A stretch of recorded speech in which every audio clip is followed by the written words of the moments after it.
అచ్చెన్నాయుడు గారికి అధికార మదం అన్నది తలకెక్కింది. ఒక ఎక్స్ సీఎం అని చూడకుండా జగన్మోహన్ రెడ్డి గారి గురించి, జగన్మోహన్ రెడ్డి గారి కుటుంబం గురించి చాలా నీచాతి నీచంగా అసెంబ్లీలో నిలబడి మరీ మాట్లాడిండు మన అచ్చెన్నాయుడు గారు. గన్నుంటే కాల్చి పడేసేవాడిని అని చెప్పేసి చాలా పెద్ద పెద్ద మాటలు, అంటే తన పరిమితికి మించి మాట్లాడిండు మన అచ్చెన్నాయుడు గారు. 2014 నుంచి 19 మధ్యలో కూడా ఇలాగే వాగారు మన అచ్చెన్నాయుడు గారు. అందుకే 2019 నుంచి 2024 మధ్యలో అచ్చెన్నాయుడు గారికి సినిమా చూపించిండు జగన్మోహన్ రెడ్డి గారు. అదే సమయంలో అంటే 2019 నుంచి 24 మధ్యలో తెలుగుదేశం పార్టీ పని అయిపోయింది, గట్టి చట్టి పట్రా అని చెప్పేసి చెప్పినటువంటి మనిషి మన అచ్చెన్నాయుడు గారు. మళ్ళీ ఇప్పుడు అధికారంలోకి వచ్చారు కాబట్టి మళ్ళీ ఆ అధికార మదం అనేది తలకెక్కి ఇష్టారీతిన మాట్లాడుతున్నాడు మన అచ్చెన్నాయుడు గారు. అసలు ఈయన మాట్లాడినటువంటి మాటలు ఏంటి ఒకసారి వినండి. ఈరోజు కొంచెం గట్టిగానే మన అచ్చమన్నకి ఈరోజు సమాధానం అన్నది చెప్దాం. ముందు వినండి. ఈయనేదో ఉద్ధరించినట్టుగా 2019లో విశాఖపట్నాన్ని రాజధానిగా అని చెప్పారు. ఎవరూ చెప్పలేదు. అసెంబ్లీలో నిలబడి మన అచ్చెన్నాయుడు గారు అబద్ధాలు చెప్తున్నాడు. 2018లో విశాఖపట్నం రాజధాని అని చెప్పేసి ఎవరూ చెప్పలేదు. జగన్మోహన్ రెడ్డి గారు చెప్పింది 3 రాజధానులు. ఆ 3 రాజధానుల్లో విశాఖపట్నం ఒకటి ఉంది. అంతేకాని కేవలం విశాఖపట్నాన్ని రాజధాని చేస్తామని చెప్పేసి ఎవరూ చెప్పలేదు. అసెంబ్లీలో నిలబడి ఒక మంత్రి స్థాయిలో ఉన్నటువంటి వ్యక్తి ఇక్కడ అబద్ధాలు మాట్లాడుతుంటే నిజంగా సభ్య సమాజం అన్నది సిగ్గుతో తలదించుకోవాలి. ఆ పరిస్థితులు ఈరోజు కనిపిస్తున్నాయి. ఇష్టారీతిన అంటే ఎవరినో ఇంప్రెస్ చేయడానికి, చంద్రబాబు నాయుడు గారినో నారా లోకేష్ గారినో ఇంప్రెస్ చేయడానికి ఇష్టారీతిన అబద్ధాలు మాట్లాడుతున్నాడు మన అచ్చమన్న. రేపు పొద్దున ఏం జరుగుతుందో ఆలోచిస్తలేడు. మాట్లాడేద్దాం ఈరోజు అని చెప్పేసి ఏదో రెచ్చిపోతున్నాడు. నెక్స్ట్ వినండి. వీళ్ళ కుటుంబం బతికేంటంటే ప్రాంతాల మధ్య తగ్గు పెట్టడం, అవకాశం వచ్చినప్పుడు కులాల మధ్య తగ్గు పెట్టడం. ఎవరైనా సరే అలా చేస్తారు అధ్యక్ష. ఒక పదవి గురించి, రాజకీయం గురించి కులాల మధ్యన, ప్రాంతాల మధ్యన ఎవరైనా సరే ఇటువంటి తగ్గు పెడతారా? ఇలా కుటుంబం బతుకేంటి అని చెప్పేసి జగన్మోహన్ రెడ్డి గారి కుటుంబం గురించి మన అచ్చెన్నాయుడు గారు మాట్లాడుతున్నారు. నిజంగా అసలు నిజంగా వింటుంటే నవ్వొస్తుంది. జగన్మోహన్ రెడ్డి గారి కుటుంబం గురించి అచ్చెన్నాయుడు గారు మాట్లాడడం, జగన్మోహన్ రెడ్డి గారి కుటుంబం బతుకేంటి అని, ప్రాంతాల మధ్యలో కులాల మధ్యలో చిచ్చు పెడతారని చెప్పేసి మాట్లాడడం. ప్రాంతాల మధ్యలో చిచ్చు పెట్టిన మొగోళ్ళు ఎవరు? కులాల మధ్యలో, మతాల మధ్యలో చిచ్చు పెట్టిన మొగోళ్ళు ఎవరు? దయచేసి ఒకసారి అచ్చెన్నాయుడు గారు ఇటుపక్క అటుపక్క చూసుకోవాలి. ఎందుకంటే వాళ్ళందరూ మీ పక్కనే కూర్చొని ఉన్నారు. ప్రాంతాల మధ్యలో చిచ్చు పెట్టిన వ్యక్తి చంద్రబాబు నాయుడు గారు. రాయలసీమ ద్రోహి అని ఎవరన్నా అనాలి అంటే ఈరోజు చంద్రబాబు నాయుడు గారిని అనాలి. ఎన్ని సంవత్సరాలు చంద్రబాబు నాయుడు గారు ముఖ్యమంత్రిగా ఉన్నారో, రాయలసీమకి చంద్రబాబు నాయుడు గారు చేసినటువంటి మంచి ఏంటో ఒకసారి అచ్చెన్నాయుడు గారు చెబితే వినాలనుంది. ఇక కులాల మధ్యలో, మతాల మధ్యలో చిచ్చు. అసలు కులం మీద బతికే పార్టీనే మీ పార్టీ తెలుగుదేశం పార్టీ. కులం పేరు మీద ఓట్లు అడిగే పార్టీనే మీ పార్టీ తెలుగుదేశం పార్టీ. అలాంటిది కులాల మధ్యలో చిచ్చు అని చెప్పేసి మాట్లాడడం అన్నది నిజంగా సిగ్గుచేటు. కేవలము ఒక కులం మీద బతుకుతున్నది మీ పార్టీ. ఆ ఓట్లు కూడా ఇప్పుడు సరిపోట్లేవు అని చెప్పేసి పక్క కులం వాడిని ఒకటి పట్టుకొచ్చి కూర్చోబెట్టుకున్నారు. కులాల మధ్యలో ఈరోజు చిచ్చు పెడుతున్నది ఎవరు? ఒకసారి అచ్చెన్నాయుడు గారు సమాధానం చెప్పాలి. ఇక మతాల మధ్యలో అంటారా? ఓడమ్మ జీవితం. నిన్ననే కాదు, నిన్ననో మొన్ననో రఘురామకృష్ణరాజు గారి ఎపిసోడ్ ఒకసారి చూడండి. అక్కడ ఏం జరిగింది? మతాల మధ్యలో చిచ్చు కాదా? తిరుమల లడ్డూ వ్యవహారం చూడండి. ఎవరి మధ్యలో చిచ్చు పెట్టే ప్రయత్నం అది? ఒకసారి దయచేసి అచ్చెన్నాయుడు గారు సమాధానం చెప్తే బాగుంటుంది. మీరు జగన్మోహన్ రెడ్డి గారి కుటుంబం గురించి మాట్లాడుతున్నారు అంటే నిజంగానే ఇది గుర్తుంచుకోవాల్సిన విషయం. చాలామంది ఇది గుర్తుంచుకోవాలి. ఈరోజు ఏదో ఆత్మలో మాట్లాడేస్తామంటే కుదరదండి. రేపు పొద్దున ఇవన్నీ గుర్తుపెట్టుకోవాలి. ఇక నెక్స్ట్ చూద్దాం. విశాఖపట్నాన్ని ఒక రాజధాని అని చెప్పారు. మేము మాట్లాడితే మా ఇంటి మీదకి దాడులు పంపించారు. విశాఖపట్నానికి రాజధాని వస్తుందని అచ్చెన్నాయుడు మాట్లాడితే వద్దు, మేము అమరావతి రాజధాని అని ఎలక్షన్కి వెళ్ళామని ధైర్యంగా చెప్పాను అధ్యక్ష. మేము మాటిచ్చాం, అమరావతి రాజధాని రాష్ట్రంలో అన్ని జిల్లాలు అభివృద్ధి చేస్తామని మాటిచ్చామని ధైర్యంగా నిలబడ్డాం అధ్యక్ష. బండబూతులు తిట్టారు, పర్సనాలిటీ మీద మాట్లాడారు, కానీ ధర్మాన్ని, న్యాయాన్ని రక్షించాలని కట్టుబడి మనం ఉన్నా అధ్యక్ష. పెద్ద పెద్ద మాటలు మాట్లాడుతున్నాడు అచ్చమన్న. అంటే ఆయనకు అర్థం కాని మాటలు కూడా మాట్లాడేస్తున్నాడు. అంటే అమరావతి రాజధాని కాదు, విశాఖపట్నం రాజధాని అని చెప్పేసి జగన్మోహన్ రెడ్డి గారు చెప్పారని చెప్పేసి ఒక నెరేటివ్ని ఇక్కడ ప్లే చేస్తున్నాడు. ఎప్పుడు కూడా జగన్మోహన్ రెడ్డి గారు అమరావతి రాజధాని కాదు అని చెప్పేసి చెప్పలే, ఎప్పుడు చెప్పలే. 3 రాజధానుల్లో అమరావతి కూడా ఉంది. కేవలం ఒకే చోట డెవలప్మెంట్ అన్నది జరిగితే, ఎప్పుడైతే ఈ తెలంగాణ ఆంధ్రప్రదేశ్ విడిపోతే ఎలాగ కష్టం వచ్చిందో, హైదరాబాద్ ఒక సైడ్ వెళ్ళిపోయిందో, డెవలప్మెంట్ మొత్తం హైదరాబాద్లోనే ఉండేనో అలాగే జరగకూడదు. మనం 3 ప్రాంతాలని డెవలప్ చేద్దాము, 3 రాజధానుల కాన్సెప్ట్ ఒకటి తీసుకొద్దాము అని చెప్పేసి జగన్మోహన్ రెడ్డి గారు ఆలోచించాడు. ఆ 3 రాజధానుల్లో అమరావతి లేదా? ఒకసారి అచ్చమన్న సమాధానం చెప్పాలి. నెక్స్ట్ వినండి. పోనీ నువ్వు రాజధానిలో ఏం చేశావు? 2019-24లో నిండు శాసనసభలో మాట్లాడుతున్నాను. ఎందుకింత గట్టిగా మాట్లాడుతున్నానంటే ఈ రోజు రాష్ట్ర ప్రజలందరూ ఇంపార్టెన్స్ సెషన్ చూస్తారని. ఒకవేళ జగన్మోహన్ రెడ్డి బెంగళూరులో ఉన్నా, వైసీపీ వాళ్ళు ఉన్నా ఈ రోజు సభ చూస్తారు ఏం జరుగుతుందని. ఈ రోజు రావాలి కదా అధ్యక్ష, ఇవాళ రావాలా లేదా? బయట బ్రోకర్లతో మాట్లాడిస్తాడు. నాకేమి ఇబ్బంది లేదు, మాకేమీ సమస్య లేదు, మేము రాజధానికి వ్యతిరేకంగా ఉన్నామా, ఎందుకు మళ్ళీ మీరు తీర్మానం చేయాలని బయట బ్రోకర్లతో మాట్లాడి. ఇక్కడ 3 విషయాలండి. మొదటి విషయము, మీరేం చేశారు అమరావతికి అని చెప్పేసి. నేను చంద్రబాబు నాయుడు గారిని, అచ్చెన్నాయుడు గారిని అడుగుతున్నాను, మీరేం చేశారు అమరావతికి ఒకసారి చెప్పండి. మీరేం చేశారు? అమరావతిలో రైతుల భూములను తీసుకున్నారు 2014లో. ఏమని తీసుకున్నారు? మీకు ప్లాట్లు కట్టి డెవలప్ చేసి ఇస్తామని చెప్పేసి తీసుకున్నారు. వాళ్ళకి అలవిగానే హామీలను ఇచ్చారు. ఇచ్చి ఈరోజు 12 సంవత్సరాలు ఈరోజు తీసుకొని మీరు 2014 నుంచి 19 మధ్యలో మీరు పవర్లో ఉన్నారు. ఇప్పుడు కూడా పవర్లోకి వచ్చి 22 నెలలు. మీరు అమరావతి రైతుల కోసం మీరు ఏం చేశారు ఒకసారి సమాధానం చెప్పండి. రెండవది అతిపెద్ద జోక్ ఏంటంటే, మీరు అమరావతికి చట్టబద్ధత ఈరోజు తీసుకొస్తారా? Is it not a joke? సమాధానం చెప్పండి. ఈరోజు తీసుకొస్తా, ఈరోజు గుర్తొచ్చిందా మీకు? సిగ్గుందా? దయచేసి ఒకసారి మనం ఆలోచించుకోవాలి. ఇది ఎప్పుడో చేయవలసిన పని, 2014లోనే 15లోనే చేయవలసిన పని. ఎందుకు చేయలేదు? మీరు ఈరోజు తీర్మానం చేస్తారా? ఇన్ని రోజులు ఏం చేశారు? దేనికి పనులు దవ్వుతారంటారు కదా, అది చేశారా? ఓసారి సమాధానం చెప్పాలి. నెక్స్ట్ వచ్చేసి ఒక బ్రోకర్లు అని చెప్పేసి మాట్లాడారు. ఎవరు? మన అచ్చన్న. ఎవరిని? సజ్జల గారిని ఉద్దేశించి మాట్లాడాడు. ఎందుకంటే సజ్జల గారే మొన్న బయటకు వచ్చి అమరావతికి అసలు మేము వ్యతిరేకం కాదు అని మాట్లాడింది కాబట్టి సజ్జల గారిని ఉద్దేశించుతూ అని నేను అనుకుంటున్నా. కాబట్టి అసలు సజ్జల గారి స్టేచర్ ఏంటి, అచ్చమన్న మీ స్టేచర్ ఏంటి నాకు అర్థం కాదు. ఒకసారి ఆలోచించండి. గట్టి చట్నీ పార్టీ పని అయిపోయింది అని మీరు పార్టీని వదిలేశారు. 2019 నుంచి 2024 మధ్యలో టీడీపీని వదిలేశారు. ఎన్నికలకు ముందు కాదు, మోదీ గారు వచ్చారు కాబట్టి, పవన్ కళ్యాణ్ గారు వచ్చారు కాబట్టి అప్పుడు ఎంతో కొంత కాన్ఫిడెన్స్ వచ్చి అప్పుడు బయటకు వచ్చారు. కానీ లేకపోతే గట్టి చట్నీ అనేసినావు నువ్వు. సజ్జల గారు పార్టీ కష్టాల్లో ఉన్నప్పుడు కూడా పార్టీ కోసం కష్టపడ్డాడు, పార్టీ పవర్లో లేనప్పుడు కూడా పార్టీ కోసం కష్టపడ్డాడు, పార్టీ పవర్లో ఉన్నప్పుడు కూడా పార్టీ కోసం కష్టపడ్డాడు. ఆయన ఎప్పుడు పదవులకి ఎక్కువ ఇంపార్టెన్స్ ఇవ్వాలి, పార్టీకి ఇచ్చిండు. పదవులకు ఇవ్వాలి, పార్టీకి ఇచ్చిండు, కార్యకర్తలకు ఇచ్చిండు, ప్రజలకు ఇచ్చిండు. ఆయనకు నీకు పొలికేటన్నా. నెక్స్ట్ జగన్మోహన్ రెడ్డి గారు ఎక్కడో బెంగళూరులో ఉంటారు కాబట్టి నేను మాట్లాడుతున్నట్టే మాట్లాడు, తప్పేముంది. జగన్మోహన్ రెడ్డి గారు వింటే ఇంకా మంచిది కదా, రాబోయే రోజులు కొంచెం తేలిగ్గా ఉంటాయి నీకు.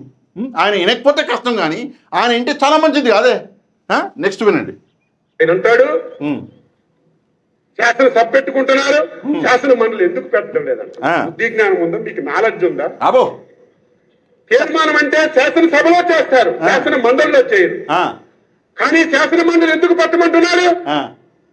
ఇక్కడ పాస్ అయ్యి మళ్ళీ అక్కడ పాస్ అవ్వకుండా దీన్ని కూడా అడ్డు పెట్టాలి. ఇంత దుర్మార్గుల్ని ప్రజలారా మీరు ఆలోచించాలి కదా. ఇటువంటి విధమైన రాజకీయాల్లో ఉండాలా? ఇటువంటి రాజకీయ పార్టీ అవసరమయ్యా, దీన్ని కూడా అడ్డు పెట్టాలి. ఇంత వినండి. సరే, ఇంతకు ముందు ఒక మాట మాట్లాడండి, నేను దానికి వస్తా. అంతకంటే ముందు ఈయన మీకు నాలెడ్జ్ ఉందా? శాసనసభలో తీర్మానం పెడతారు కానీ శాసన మండలిలో పెట్టరు కదా, మరి అక్కడ ఆపేయాలని చెప్పేసి చూస్తున్నారా అన్నాడు. మీకు అసలు నాలెడ్జ్ ఉందా అచ్చెన్నాయుడు గారు? నేను సూటిగా మిమ్మల్ని అడుగుతున్నా. శాసన మండలికి పంపించారా తీర్మానం? చట్టం చదివిర్రా? తెలుసా ఏమన్నా? శాసన మండలికి తీర్మానం పంపించరా? ఓసారి సమాధానం చెప్పండి. పంపిస్తారు కదా, ఇక్కడ పాస్ అయ్యి ఎక్కడ కూడా పాస్ అవుతుంది కదా, అన్నీ అట్లనే చేస్తారు కదా. మరి ఇది ఒక్కటి సపరేట్గా ఎందుకు? అదే కదా చెప్పింది. మీకు నాలెడ్జ్ లేదు. శాసన మండలికి కూడా పంపిస్తే ఇంకా దీని మీద ట్రాన్స్పరెన్సీ వస్తుంది అన్నటువంటి నాలెడ్జ్ మీకు లేదు. అందుకే మీరు ఇష్టం వచ్చినట్టు మాట్లాడుతున్నారు. శాసనసభలో శాసన మండలిలో రెండిట్లో పాస్ అయితే ట్రాన్స్పరెన్సీ ఇంకెక్కువ ఉంటుంది. దీని మీద ఒక చర్చ జరుగుతుంది. ఎక్కడన్నా మైనస్ పాయింట్స్ ఉంటే ఆ మైనస్ పాయింట్స్ ఎత్తి చూపిస్తారు. ఇలా కాదండి, ఇలా చేయండి అంటారు, లేకపోతే చాలా బాగా చేస్తున్నారండి అంటారు. వాళ్ళు కూడా సపోర్ట్ ఇస్తారు. మీకు ఆ నాలెడ్జ్ లేకపోయాయి. ఇప్పుడు ఒక మాట మాట్లాడతాడు అచ్చమన్న. నిజంగా తన పరిమితికి మించి ఇంకో పదం ఉంది, నేను వాడకూడదు. పరిమితికి మించి ఒక పదం అన్నది వాడాడు అచ్చెన్నాయుడు గారు. వినండి. ప్రజలారా మీరు ఆలోచించాలి కదా. ఇటువంటి విధమైన రాజకీయాల్లో ఉండాలా? ఇటువంటి వెధవులు, ముందు దుర్మార్గులు అన్నాడు, తర్వాత ఇటువంటి వెధవులు అని చెప్పేసి ఇటువంటి రాజకీయ పార్టీ అవసరం ఈ రాష్ట్రానికి అది ఇంకా ప్రజలు తెలుసుకోకపోతే ఏం చేస్తాం? ఎందుకు మాట్లాడుతున్నాను?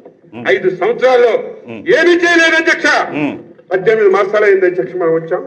ఇప్పుడు చూడండి జోక్ ఒకటి, ఈ 18 మాసాల్లో ఎన్ని ప్రాజెక్టులు తెచ్చాము అధ్యక్ష. ఇవన్నీ చదివితే టైం లేదు.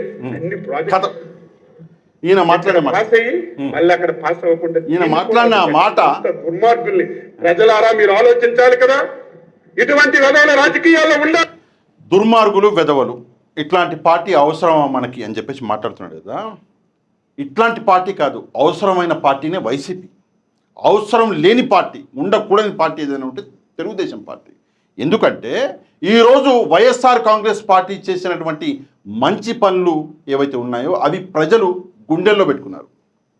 సింపుల్గా ఒకటే విషయం చెప్తా అచ్చెన్నాయుడు గారు, ఎందుకు వైఎస్ఆర్ కాంగ్రెస్ పార్టీ ఉండాలి, తెలుగుదేశం పార్టీ ఉండకూడదు అంటే 14 సంవత్సరాలు ఇంతకు ముందు, అంటే ఇప్పుడు వదిలేసి 2 ఏళ్ళు వదిలేసి ఇంతకుముందు 14 సంవత్సరాలు 3 సార్లు ముఖ్యమంత్రి అయినటువంటి చంద్రబాబు నాయుడు గారికి అమ్మఒడి అన్నది ఇవ్వాలన్నటువంటి ధ్యాస లేదు, ఆ ఆలోచన రాలా, ఆ ఐడియా రాలా. నాయకుడు అయినటువంటి జగన్మోహన్ రెడ్డి గారికి వచ్చింది. నాడు నేడు అన్నది ఆలోచన అంత పెద్ద ముఖ్యమంత్రి, అంత పెద్ద నాయకుడికి రాలా చంద్రబాబు నాయుడు గారికి. మొదటిసారి ముఖ్యమంత్రి అయినటువంటి జగన్మోహన్ రెడ్డి గారికి వచ్చింది. పేద ప్రజలకి తోడుగా నిలబడాలి అని చెప్పేసి ఆలోచన రాలా చంద్రబాబు నాయుడు గారికి. ఎవరికి వచ్చింది? జగన్మోహన్ రెడ్డి గారికి వచ్చింది. ఇట్లా చెప్పుకుంటూ పోతే నవరత్నాలు జగన్మోహన్ రెడ్డి గారు మొత్తం ఇక్కడ చెప్పాలి. జగన్మోహన్ రెడ్డి గారికి వచ్చినటువంటి ఆలోచనల్ని మీరు కాపీ చేస్తున్నారు. అందుకే ఒరిజినల్గా ఇక్కడ వైసీపీనే ఉండాలా, తెలుగుదేశం పార్టీ అక్కర్లా రాష్ట్రానికి. తెలుగుదేశం పార్టీ ఒక రకంగా చూడాలంటే ఒక దరిద్రం అనుకోవాలి ఇప్పుడు రాష్ట్రానికి పట్టుకున్న దరిద్రం. ఎందుకంటే వైసీపీ తీసుకొచ్చినటువంటి స్కీమ్స్ అని కాపీ చేయడం, లేకపోతే పక్క రాష్ట్రాలు ఎవరైనా ఇస్తున్నటువంటి ఫ్రీ సిలిండరో ఫ్రీ బస్సో దాన్ని కాపీ చేసుకోవడము, ఏమన్నా అంటే మళ్ళీ మేము పెద్ద నాయకులం అని చెప్పేసి డబ్బాలు కొట్టుకోవడమే. కానీ మీకు సొంతంగా వచ్చినటువంటి ఆలోచన ఏమైనా ఉందా? ఓసారి సమాధానం చెప్పాలి. రెండవది, ఇప్పుడు మీరు అన్నటువంటి మాట ఏదైతే ఉందో, సరే రాబోయే రోజుల్లో నేను బతుకుంటే చూస్తాను, ఆ రోజు కూడా మీరు ఇదే మాట మీద నిలబడాలి అచ్చెన్నాయుడు గారు. ఎందుకంటే మనం మాట్లాడొచ్చు, 100 మాట్లాడొచ్చు, కుటుంబం గురించి పర్సనల్ అటాకులు చేసుకుంటూ ఇష్టారీతిన మాట్లాడకూడదు, అసెంబ్లీలో నిలబడి అస్సలు మాట్లాడకూడదు. మీరు మాట్లాడారు, అందుకే డెఫినెట్గా మీరు పర్సనల్ అటాక్ చేసినప్పుడు ముందోడు కూడా పర్సనల్గా అటాక్ చేస్తాడు. మీరు చేసేసారు, మీ టైం అయిపోయింది.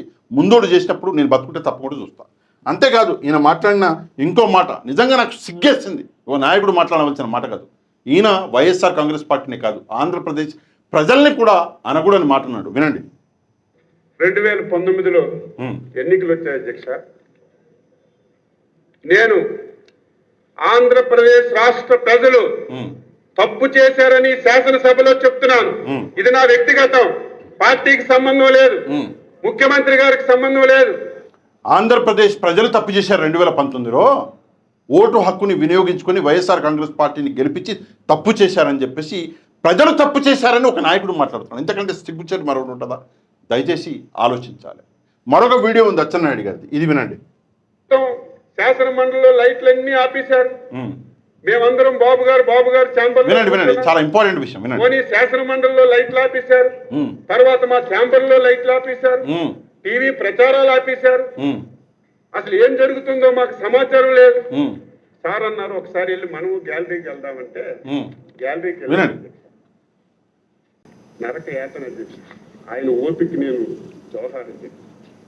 మనస్ఫూర్తిగా ఆయన అంత ఓపిక ఎవరికీ రాదు. ఆయన వేళ ఈ చెవిట్లో ఆ చెవిట్లో అనరాని మాటలు, ఆ మాటలు వింటే నా లాంటి అయితే గన్నుంటే కాల్ చేయాలి. ఎందుకు బతుకుంది? గన్నుంటే కాల్ చేయాలి. మీకు వినబడి ఉండదు, స్లోగా ఉంది సౌండ్ కాబట్టి. గన్నుంటే కాల్ చేయాలనిపించిందంట అచ్చెన్నాయుడు గారికి. అవును, మీరు కాలిస్తే కాల్పించుకుంటారు, కూర్చుని ఉన్నారు ఊకే, మీరు కాల్చంగానే కాల్పించుకుంటారు, అంతేనా? మీరు కాలిస్తే ముందోడు ఊరిక చూసుకుంటూ కూర్చుంటాడా? అచ్చెన్నాయుడు గారు నాకు అర్థం కాదు. కొన్ని మాటలు అచ్చన్నవి నిజంగానే బౌన్సర్ వెళ్ళిపోద్ది, అట్లా నెత్తిమించి వెళ్ళిపోద్ది. అట్లా మాట్లాడతాడు. గట్టి చట్నీ అని, గన్నుంటే గాలి చేస్తా అని చెప్పేసి. ఓసారి అయితే పోలీసులను పాపం ఆ మీటింగ్లో మాట్లాడు, నేను అనలేను ఆ మాట, ఎందుకు డాష్ తినడానికి వచ్చారా అని చెప్పేసి మాట్లాడిండు. ఏం మాట్లాడతాడో ఎందుకు మాట్లాడతాడో తెలియదు. మొన్నటికి మొన్న మండలి చైర్మన్ గారిని మతం పేరు మీద ఎట్లా దూషించిండు చూసాం మనం, మళ్ళీ క్షమాపణలు చెప్పిండు, అది వేరే సంగతి అనుకోండి. ఇవాళ రేపు అచ్చెన్నాయుడు గారికి నిజంగా కొంత అహంకారం అనేది తలకెక్కింది, కొంతగా చాలా ఎక్కింది, క్లియర్గా ఈ అహంకారం కనిపిస్తున్నది. ఇది ఒక వైపు అయితే మరొక వైపు మన నాయకుడు పవన్ కళ్యాణ్ గారు కూడా ఉన్నారు. ఈయన ఈరోజు మనందరం చూసినాము, కొన్ని మాట్లాడాడు అసెంబ్లీలో మాటలు, నిజంగా నాకు ఆశ్చర్యం అనిపించింది. సరే, ఈయన గురించి నేను అంత ఎక్కువ మాట్లాడాను, ఎందుకంటే ఈ వీడియో అచ్చెన్నాయుడు గారిది కాబట్టి మళ్ళీ ఈ వీడియోలో ఈయన నేను దూర్తాను. కాకపోతే ఈయన అన్నటువంటి ఒక మాట చూడండి. 1953 కర్నూలు రాజధానిగా వచ్చింది. ఎప్పుడు మనకి ఇన్ని సంవత్సరాలుగా ఇన్ని దశాబ్దాలుగా ఇంకా కొట్టుకుంటూనే 1953 కర్నూలు 53 గురించి మాట్లాడుతున్నాను. ఇన్ని సంవత్సరాలుగా ఇన్ని దశాబ్దాలుగా ఇంకా కొట్టుకుంటూనే ఉన్నాం. అన్ని రాష్ట్రాలు ఏర్పడ్డాయి, భాషా ప్రయుక్త రాష్ట్రాలు ఏర్పడ్డాయి దేశం అంతా. ఎవరికి రాజధాని వచ్చింది ముందుకెళ్ళిపోయారు, అభివృద్ధి చెందారు. కానీ మన ఆంధ్రప్రదేశ్కి వచ్చేటప్పటికి కర్నూలు రాజధానిగా ఏర్పడింది కాదని చెప్పి మళ్ళీ తెలంగాణలో కలిపారు. కొన్ని దశాబ్దాల తర్వాత మళ్ళీ విభజన జరిగింది, మళ్ళీ రాజధాని కోసం ఎత్తుక్కుంటూనే వచ్చాం. కింద మీద పడి చూడండి 14 నుంచి 19 చాలా కష్టంతో రాజధానిని అత్యంత ఖర్చుతోటి నిర్మించే దశలో ఉండగా పరిస్థితులను అనుకూలించగా ఈయన అత్యంత కష్టం మీద మనం చేయబోతే పరిస్థితులు అనుకూలించలేదు అన్నాడు కదా. ఒకప్పుడు అసలు అమరావతికి వ్యతిరేకంగా మాట్లాడిందే ఈ వ్యక్తి పవన్ కళ్యాణ్ గారు. నా దగ్గర ఓ డజన్ ఉన్నాయి వీడియోలు ఉన్నాయి. సరే, అన్ని ప్లే చేస్తే గలీజ్ ఉంటుంది, కానీ ఒక వీడియోలో ఒక మాట మీకు వినిపిస్తాను, వినండి. చూడదు పోనీ ఈ బడ్జెట్ మన క్యాపిటల్ విషయంలో కూడా ఇది ఇన్క్లూజివ్ క్యాపిటల్ కాదు, ఇది ఎక్స్క్లూజివ్ గా కొద్ది మంది కోసమే, లేదంటే తెలుగుదేశం పార్టీ ఎఫిలియేటెడ్ క్యాపిటల్ లా ఉంది తప్ప ఉత్తరాంధ్ర నుంచి వచ్చే అక్కడ ప్రజలకి ఇక్కడ క్యాపిటల్లో రావాలంటే ఎలా స్థిరపడతారు? ఇక్కడ ఇక చాలా ఉన్నాయి, చాలా విషయాలు మాట్లాడిండు. అంటే ఎక్స్క్లూజివ్గా తెలుగుదేశం పార్టీ కోసం కట్టుకుంటున్నటువంటి రాజధాని అని చెప్పేసి ఈ వీడియోలో మాట్లాడిండు. ఇట్లాంటి వీడియోలు చాలా ఉన్నాయి, ఇంకా చాలా విషయాలు మాట్లాడిండు రాజధాని గురించి. ఇక్కడ పవన్ కళ్యాణ్ గారి దురదృష్టం అనాలి. ఏంటంటే ఆయన ఒక మాట మాట్లాడంగానే ఆయన వీడియోలో తీసి బయటపెడుతున్నారు నెటిజన్లు అంత ఫాస్ట్గా. ఆయన అక్కడ అసెంబ్లీలో ఈరోజు మాట్లాడిండు, అరగంటలో వీడియోలన్నీ వైరల్ అయిపోయినాయి, పాత వీడియోలన్నీ మళ్ళీ ఒకసారి. సరే, ఏదేమైనప్పటికీ కూడా అచ్చెన్నాయుడు గారి అహంకారం అనేది ఎంతో కొంత పెరిగింది అని, ఎంతో కొంత కాదు చాలా పెరిగిందని చెప్పేసి నాకు అనిపిస్తుంది. మీకేమనిపిస్తుందో దయచేసి ఒక కమెంట్ చేయడంతో పాటు వీడియోని లైక్ చేసి మన ఛానల్ ఎవరైతే సబ్స్క్రైబ్ చేసుకోలేదో ఛానల్ని కూడా సబ్స్క్రైబ్ చేసుకోండి. నెక్స్ట్ వీడియోలో మళ్ళీ కలుద్దాం. అంతవరకు థ్యాంక్ యూ వెరీ మచ్. జై హింద్.